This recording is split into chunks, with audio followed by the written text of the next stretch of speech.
mic check, please. Hey everybody, welcome back to the Ducks Unlimited podcast. I'm your host, Chris Jennings. I'm your host, Dr. Mike Benge. My name is John Gordon. I'll be your host. And I'm your host, Katie Burke.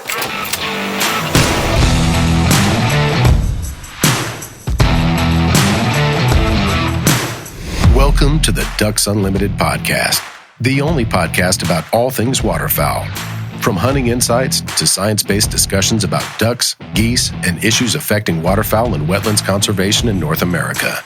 We bring the resource to you, the DU Podcast.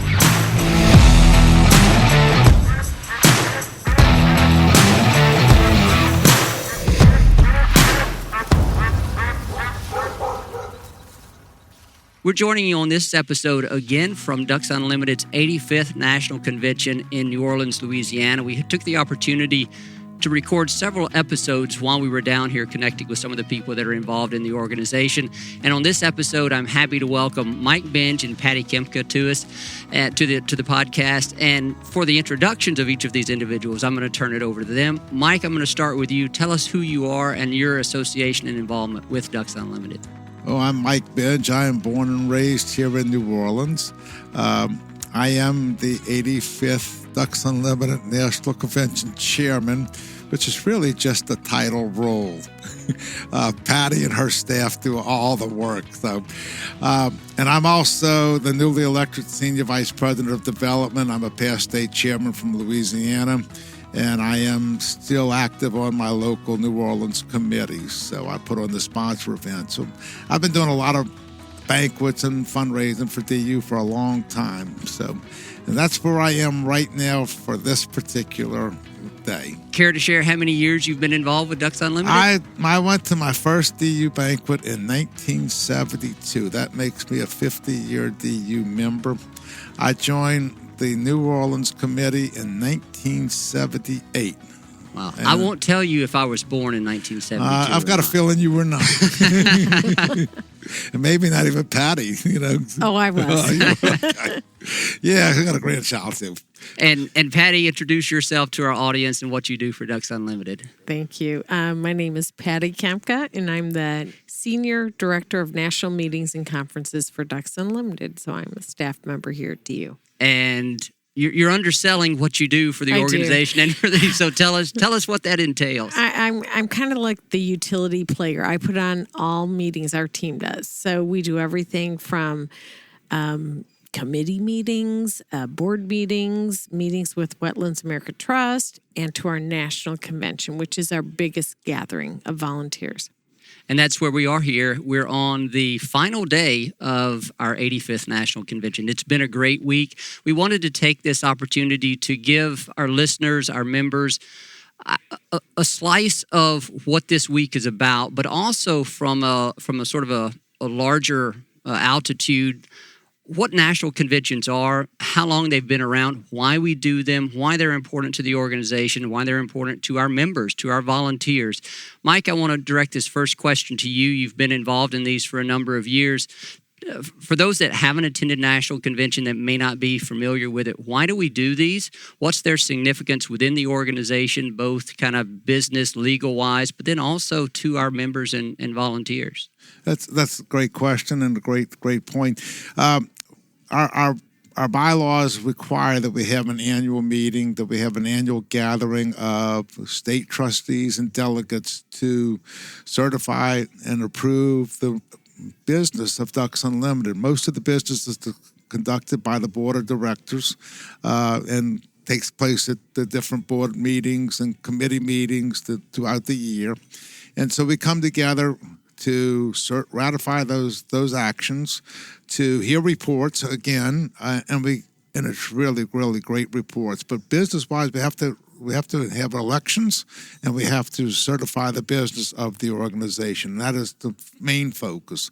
And on top of that, when we get together at these things, and we've come in, we've had more committee meetings, we've had a board of directors meeting, and we've had 2 days of annual business meetings where we not only get reports from the chairman of the board, the president, the CEO, we get some great conservation messages, and we also get some, as you saw today, some outside perspective from corporations. and it stretches over 5 days. I mean, the stuff with Warren Coco last night. What a success! And guy gives up a job and goes into debt, and look at what he's done. He's been the longest active advertiser in the Ducks Unlimited magazine. And as he said last night, I laughed when he said, when we said on the film that, well, the motors he originally built were not the ones he's building and selling today. The truth of the matter is, I bought my very first 5 horsepower Go Devil, for brand new, $300. Wow. You couldn't get one today for that, could you? And that thing lasted me 18 years, sure. and I hunt like there's no tomorrow, so I used that thing and I ran that thing till it was just gone. But anyway, but you get all of those perspectives. And then for the volunteer side, they have volunteers from all over the country, from Ducks Unlimited Canada, from Ducks DUMAC. So you get a great transfer of ideas, new ways to maybe approach things. The success stories you hear, the conservation success stories that we do, the work we're doing on the coast of Louisiana that Jerry Holden went through, the sustainability that Dr. Karen Waldrop talked about. I mean, these are the things when you leave this convention as a volunteer, if you're not ready to go home and go back to work, to raising money so that we can put more habitat on the ground, that we haven't done our job. And I have never, ever left a national convention or a state convention or a board of directors meeting or just a committee meeting where I didn't leave fired up and charged up to continue doing the work that I've been doing quite a while now. So, Mike, you mentioned the state conventions. We had an episode earlier this year where we visited with our president at the time, our first vice president at the time, Chuck Smith. And, of course, Chuck here this week has ascended to the president, and Doug Schoenrock is now our chairman of the board. But we spoke about state conventions and their role in celebrating our volunteers, celebrating the accomplishments at the state level. We do a lot of that here at this convention as well. A lot of awards are given out to chapters, to states. Talk about that a little bit. Yeah, well, it is. And we recognize, this is the other thing, we recognize the great work that volunteers have done from the state side, the different levels. We give a lot of awards, and when they do these things, they want to make sure everybody gets recognized. So you have things like, most percentage of new members and things of that nature. But it all works out together because at the end of the day, to be successful, we have to continue to grow. And so you have to grow your event-based volunteers, system, and you have to grow your major donors. And so as Senior Vice President of Development, that's a big concern. And when you think about where we are as an organization, we've just come out of probably the bleakest time as far as the overall country and the system with the COVID, the shut-ins. And the uncertainty about what it was going to mean to everyone. Yeah, and yet we had record-breaking financial years because our volunteers, they reorganized, they came up with innovative ways to raise money when we couldn't have meetings. Our major donors stepped up in a big way. I mean, just, when we were, I'm a numbers guy. And so when we were recognizing the state campaign chairs and the committees and what happened. So you've got two components. You've got new life sponsors. And those numbers, were frankly disappointing. But if you think about how our systems work, when we don't get together, we don't have sponsor events, we don't have state conventions, everybody's shut in, you don't have that chance to ask those people to step up to that next level unless you've got a very, very good state campaign committee. So we didn't have as many of those numbers. On the flip side, our numbers of upgrades were phenomenal. But that's because our major donors who were already life sponsors or diamond life sponsors, they stepped up and helped when DU was shut in. And so that's why you have a background.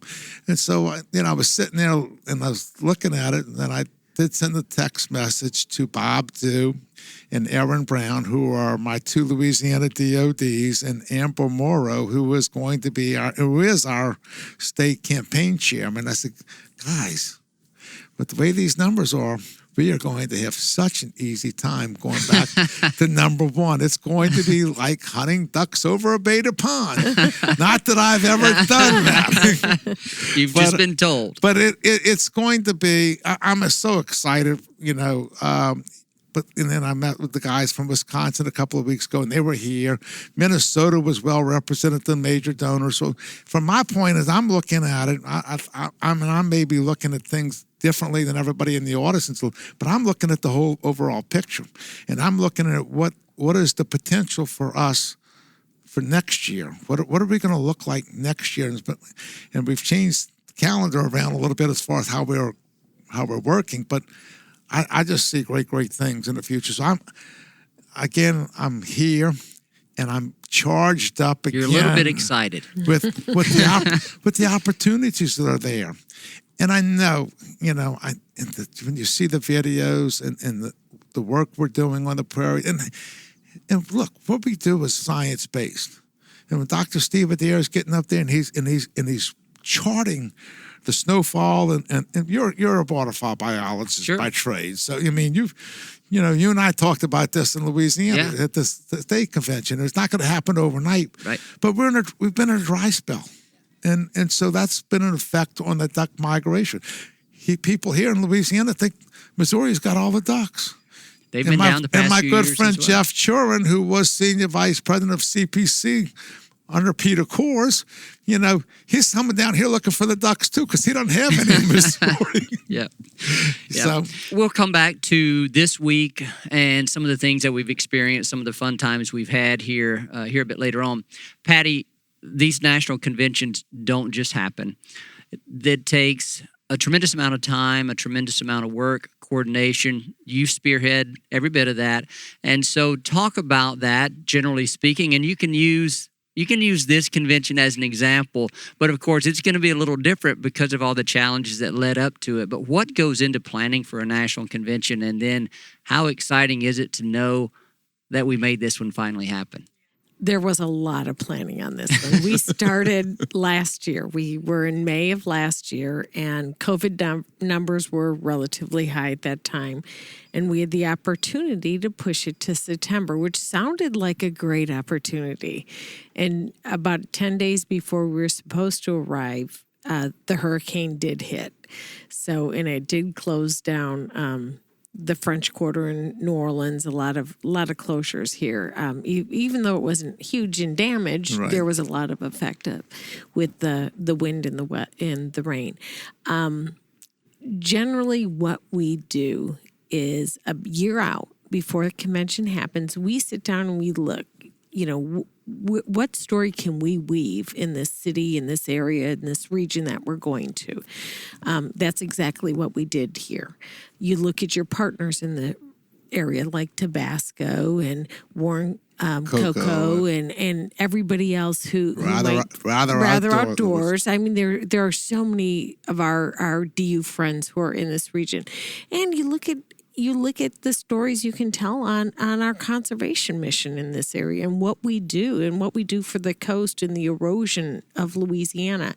And we sit down, and there's a very small group of us, and we sit down and we kind of plan it out. What are we going to tell? When we bring people to convention, we want to inspire them and we want to inform them. And our 2-day business session does just that. It inspires and informs. So you put a nice little mix of telling them about the area, telling them about the ducks, and you might look at a species of duck that is something that you find all over this area. We didn't do that this time because our story in the conservation mission was so strong here, but. We start a year out, and then we get building. And we're a small team. We have 3 people on the team. And Dan Thiel, the executive secretary, is the head. But, we're pretty nimble. We kind of repeat the same things as far as we do a dinner one night, we do this that night. But we always, my thing is you can be in any city, but I don't want you to think when you're in the ballroom here, I want you to know you're in Louisiana. I don't want this to be any old ballroom in any city. And that's what we try to do.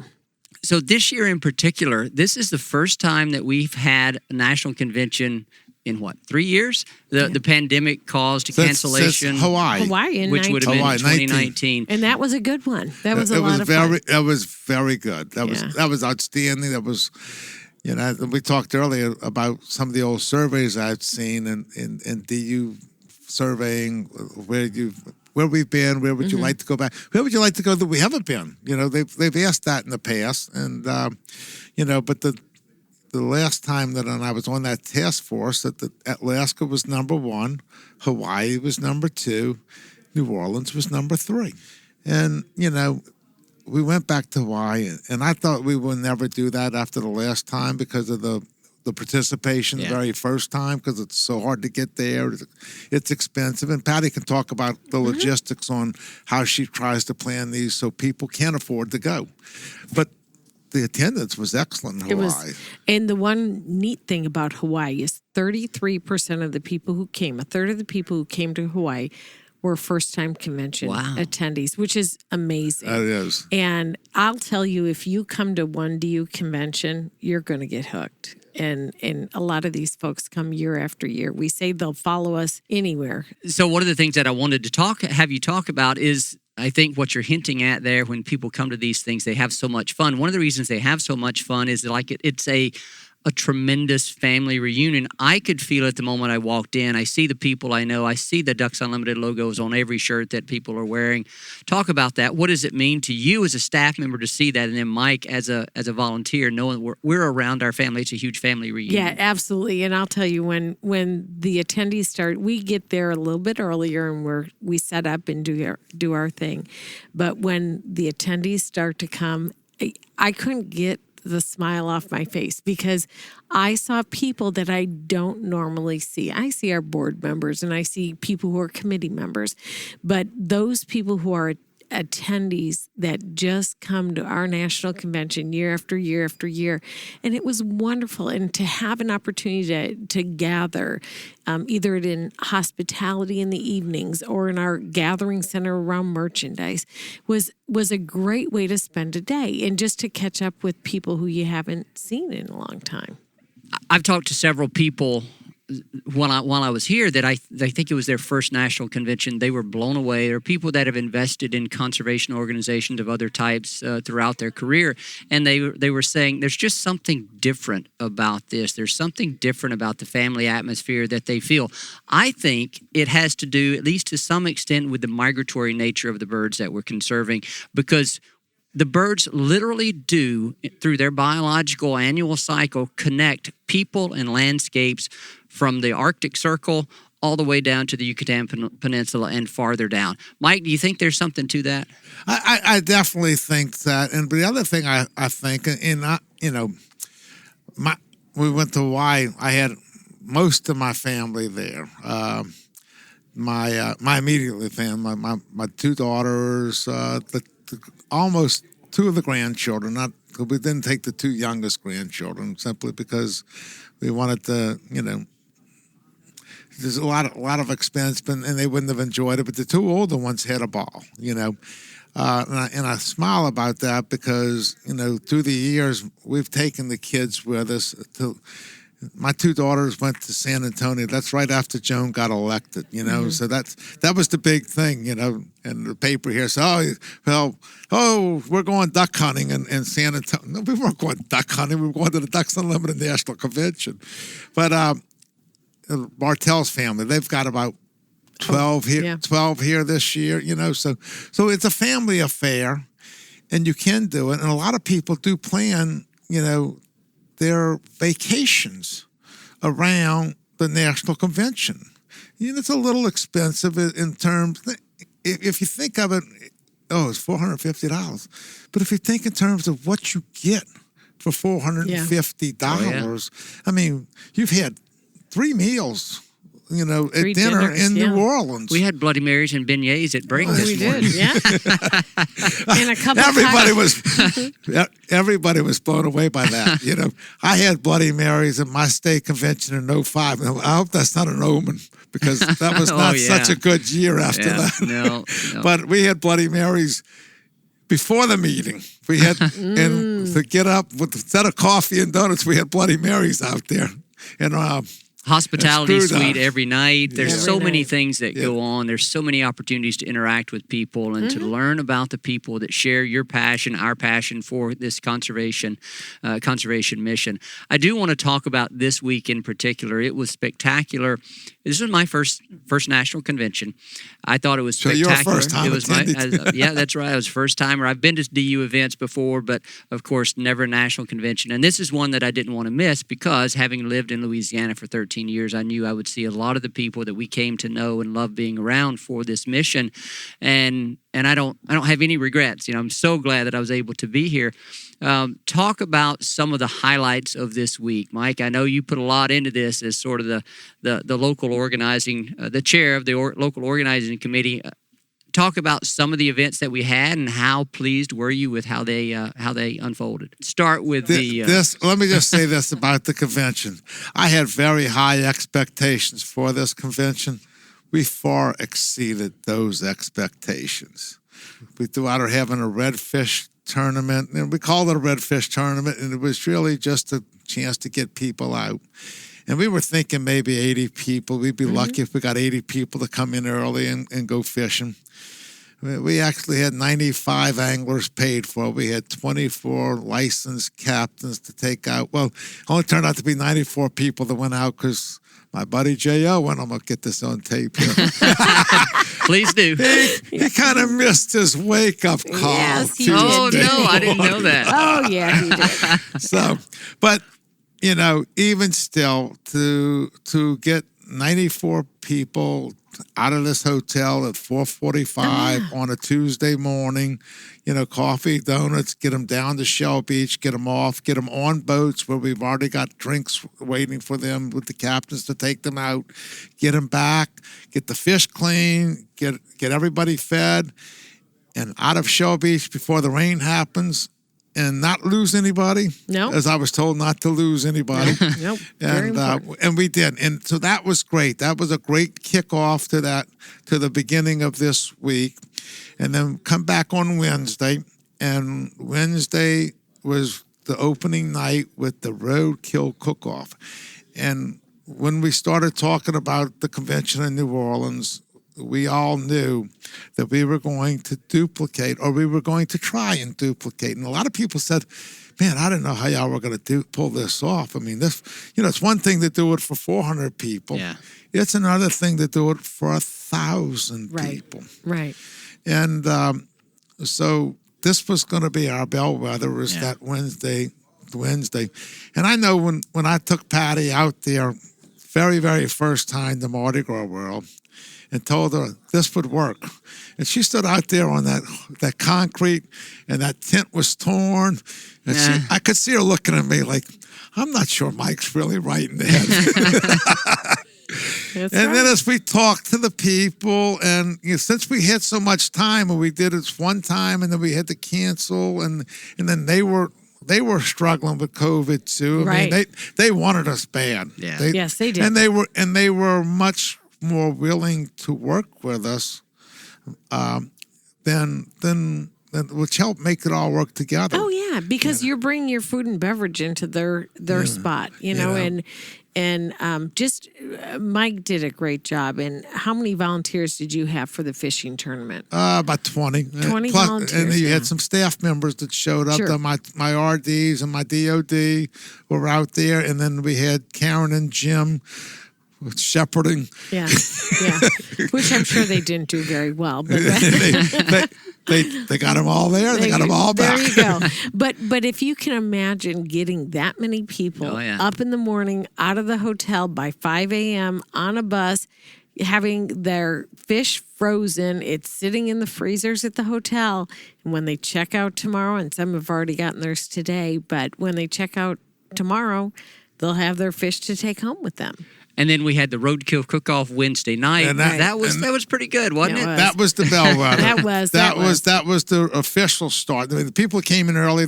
They started well early, and they knew it. But when you have those two events, when we finished Wednesday night, I got to ride home with my grandson, and I want to commend him too. You're going to talk about volunteers. My 18-year-old grandson, who made his first DU convention at 2 years old in Orlando in 2005. I've worked him like a rent-a-mule this week. But he's done great. In fact, it's just amazing. But volunteer-wise, again, to put that thing on with the Roadkill Cook-Off was the 13 cooking teams and all the volunteers they had to come out there and prepare that food. Most of them prepared on site. Yeah. I mean, they were chopping and everything. They were having a great time. They did. And that's what it's all about. Yeah. The camaraderie from the cooking teams, and then that translates into when the people start showing up and getting off that bus, and it was just amazing. Yeah, and the volunteers who were cooking, they were so excited to meet everybody from across North America who came through. And big shout out to Louisiana Seafood for their help with securing some seafood for this as well.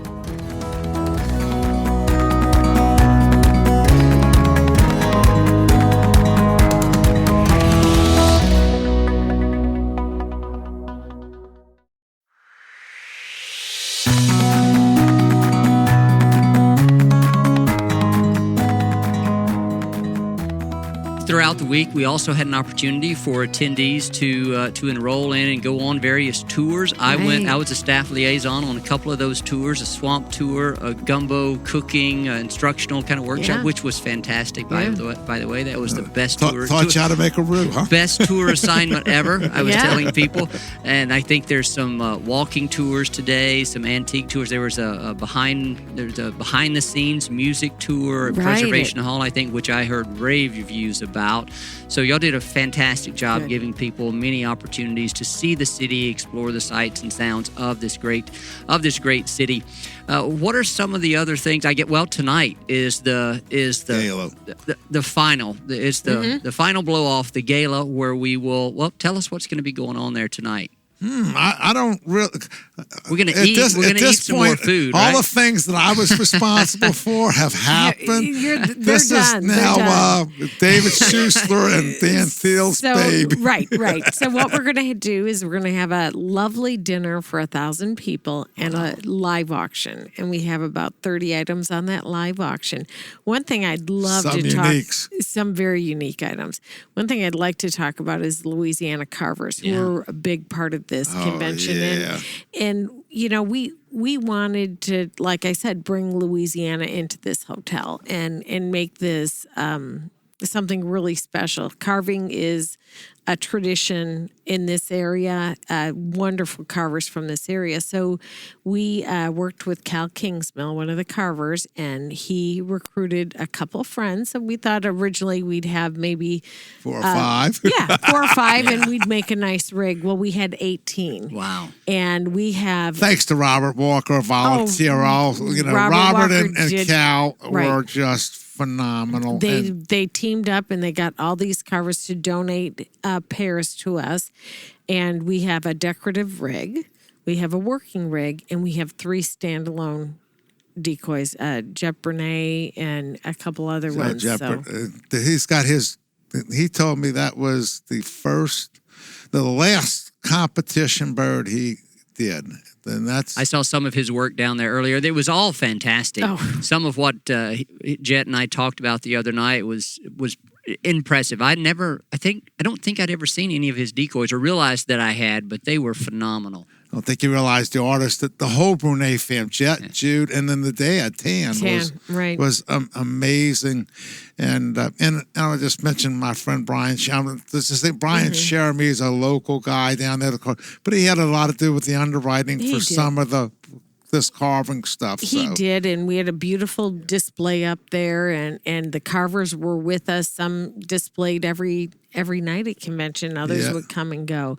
But Brian Brian and Emily did a great job underwriting that, and so we could bring that to our D family. Again, Louisiana people are so passionate about the waterfowl, but they're passionate about things like the motors, decoys, dogs, the entire culture, shotguns. the entire culture around waterfowling and all the conservation that comes with it. Just one more quick shout out when we're talking about Louisiana people. The merchandise room was run by the Louisiana Volunteers, and most of those, not all of them, but some of them would still like to be at LSU, but were the college students and the high school students from the Springfield chapter, which was the #1 high school in the nation, and the Tiger chapter, which I think they're a little upset about not being #1. So we'll see what happens next year. Yeah. Did we mention the hospitality room that was open every night? I don't know. It was crazy. That's always busy, a fixture at National Convention. It is. It's an opportunity. It opens in the afternoon for you when you're done with your meetings. You can meet and greet your friends, and then in the evenings after dinner functions, we open up. We do silent auctions in there, and we do raffles, and it's a good time. And the pin trading takes place. And the pin trading, I think sometimes people lose sight of what the pin trading really was supposed to be. And it's not so much about collecting all 50 states, which is nice, but it's more the opportunity to meet somebody from somewhere else and get to know them, but not just get a pin from them, So sometimes we get a little carried away with that, but it's still all good. Somebody handed me a 1996 pin from Louisiana that they had gotten, and it wasn't one of the regular state pins. We had an RD by the name of Chuck Smith. And that's when I tell Tone, I talked to both Chuck Smiths today,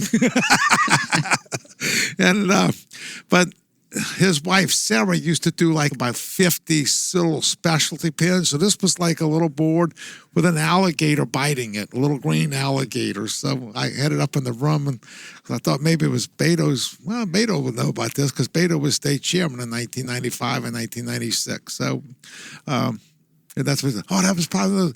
I remember Sarah doing those things, So she'd make those pins. But the idea again is to get in there and meet people. Yep.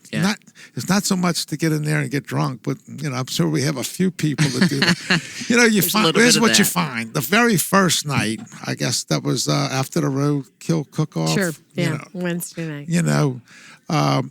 People wound up in the bar here at the hotel because we shut the first night. We shut down a little bit early because we had business meetings and everything to conduct, and so there were some people in the bar there, and a couple of them looked well. It's a good thing they're here, not out on the road. But as you go through the rest of it, it's just about the camaraderie, meeting people, seeing people, having a ball. People like God. And didn't he put on a great show last night? He and Paul. Absolutely. Paul Dixon just walked past. And So Jared Brown. I knew both of them. What I didn't know is they didn't know each other. Oh, I didn't know that either. Paul's on our Wetlands America Trust Board, and we went fishing in Leslie Cay, which is in northern Canada on Great Slave Lake. And Paul entertained us one night with the Boudreaux jokes or whatever you call those. And he was so funny. And Jared is just wonderful. And I thought, these guys, for our Wings Over Wetlands, our Friday night awards celebration dinner, we needed something that was we needed an MC that was more than just an MC to introduce things. We needed him to hit the ball out the park. Huh? We hit the ball out the park. They were and awesome. You hit the ball out the park, and it didn't cost us a dime. It didn't. We had a comedian somewhere. Maybe it was in Alaska. I don't know. We had a comedian somewhere that wasn't so good. No, you're right. And you never know when you get those. And we paid people. for that. Yeah. And I think they had fun. And the we audience all had enjoyed fun. them. Absolutely. So great. Both great gentlemen, and both from Louisiana. Jared is from LSU. He's a good old LSU boy. Yeah, you mentioned the pin trading, this my first convention, and you mentioned that it's not so much about collecting all 50 pins. It's about an opportunity to meet people. That became really obvious to me the moment I got in there, and people started asking me if I had the Tennessee pin, because I'm from Tennessee, work at national headquarters, and of course the Tennessee pins didn't arrive until like the second or third day, and it was a highly coveted pin because nobody had it. But the byproduct of that is just as you said, you get to meet people that are from different locations. You end up talking to them about how they got involved. I think it's a great thing. How long has the pin trading kind of been something that occurs? I don't know. That's been Vanderboom, I think, told me it was like in the early 90s. Michael Patterson. How long has pin trading been going on in Ducks Unlimited? 1980. Okay, thank you. And this is the 48th convention was in New Orleans, April 23rd in 1985. That's amazing. Yeah.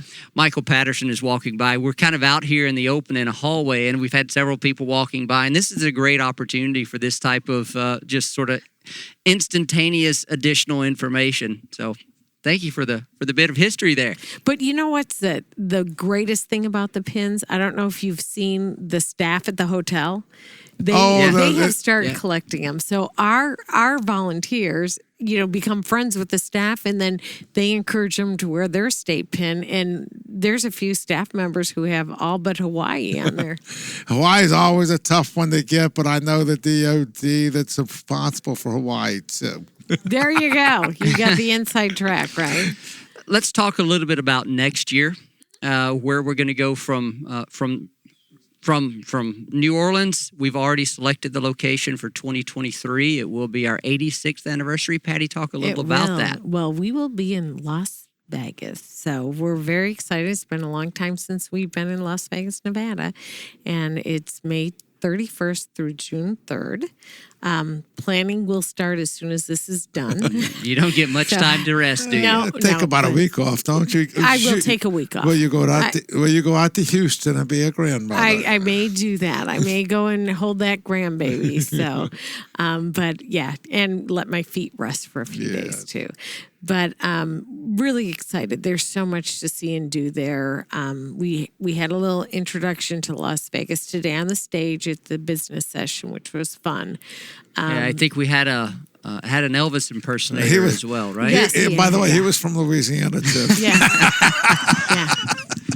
It might have been the same individual that missed his wake-up call for the Could drink. Yes, could have been. And it could have been he was practicing, but I don't think so. I think he owns that costume, so he didn't rent it. He does So own I the think costume. he's done this before. Yeah. Great. There'll be Caesars, I think. It will be. It'll be Caesar's Palace, and we'll have a lot of tours. We'll do, the same thing with a few dinners and a celebration dinner, our gala, and then maybe an off-site event where we don't have everything built around it yet, but we do have some great ideas. One of the other thing that we haven't mentioned is that we also use national conventions to bring in some notable guests. This year we had Archie Manning. He Since the day the Saints drafted him, people say, oh, poor Archie got drafted by the Saints. Well, they talked about that first contract. Archie has never, ever had to worry about money. He is, he's a conservative kind of guy. But he and his wife and the family, they've adopted New Orleans. They've lived in New Orleans. They've stayed in New Orleans. Great ambassador for the city. And, and he tells some funny stories. I mean, I got hit on the head a lot. I don't remember. He was very good, and they sure loved him, didn't they? They did. They did. Yeah. It was, he's a legend. He's a legend for Ole Miss, and there's a lot of people, as you know, from the Memphis area that think, I grew up pretty close to Oxford. I won't say that I was necessarily a fan of the school that he attended, but I certainly have a lot of friends that are. So I went to the other school down there. So we've talked about what all goes into a national convention. Who are some of the sponsors, some of the supporters and partners that we need to talk about to give thanks to? My gosh. Well, let's start with our credit card absolutely. company. And Yeah, the Laritzen family, FMBO, our credit card company, they are wonderful supporters of the convention.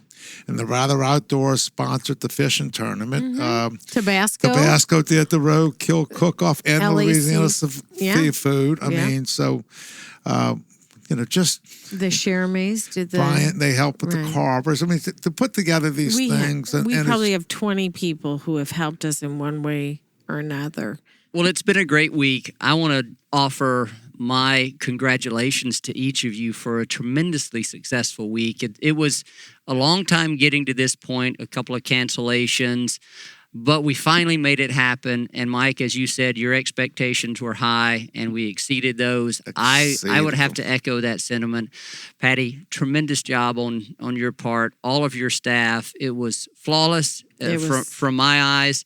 Thank you for everything that you've done that went into it. Any final words from either of you two? I want to thank Pattie and her staff, too. Elizabeth and Lindsay were outstanding. And the other people we bring and from you got a whole bunch of people yeah. back in there that were, keeping, well, I didn't do so good keep track of my prizes. Yeah. Well, it's funny because showed up. as we're sitting here, I've gotten at least 17 phone calls, text messages.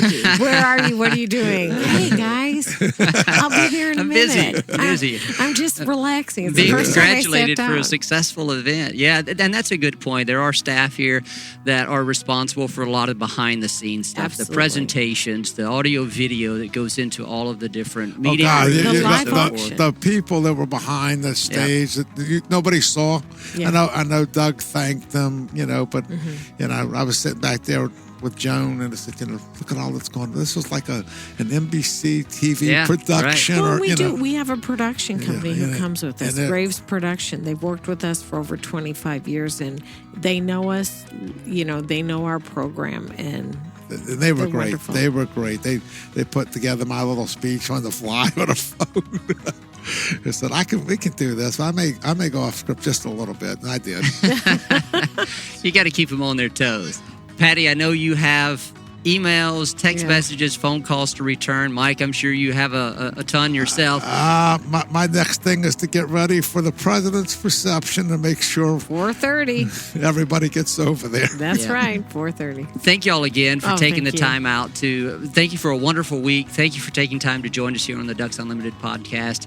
I am honored to have been part of this week. It's been fantastic. Thanks, Mike. Thanks, Pattie. Thank you. Thank you. A special thanks to our guests on today's episode, Mike Benge and Pattie Kempka. We greatly appreciate everything that they did for this great week of National Convention. As always, we thank our producer, Chris Isaac, for the great work he does, and we thank you, the listener, for joining us and for your support and commitment to wetlands and waterfowl conservation. Thank you for listening to this episode of the DU Podcast. Be sure to rate, review, and subscribe to the show, and visit www.ducks.org/DU podcast for resources based on today's topics, as well as access to more episodes. Opinions expressed by guests do not necessarily reflect those of Ducks Unlimited. Until next time, stay tuned to the Ducks. Stay tuned to the Ducks. Stay tuned to the Ducks.